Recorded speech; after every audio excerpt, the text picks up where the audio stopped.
உடனே அவரு நன்றி கெட்டவங்களை மறந்து நன்றியை காட்டாத, நன்றியை எதிர்பார்க்காத சிவபெருமான்கிட்ட போய் ஒரே பதிகம்தான் பாடினார்.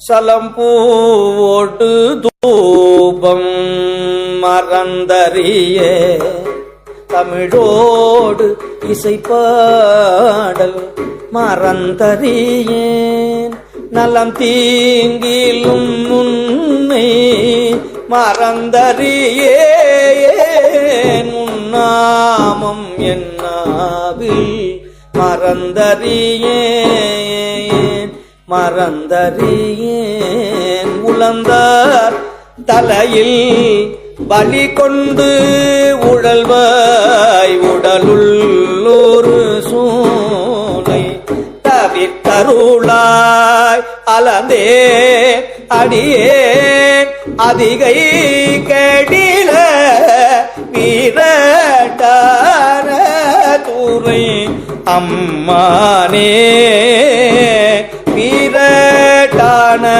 துறை அம்மானே அம்மானே.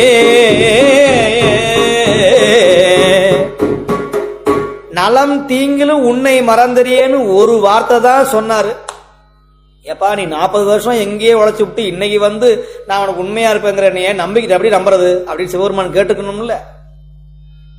ஏன்னா செய்ய வச்சவனும் அவன் தான், அனுப்புனவனும் அவன் தான், உலகத்தை எல்லாம் இயக்கணும் சிவன் சிவன் சிவன் ஈசன்.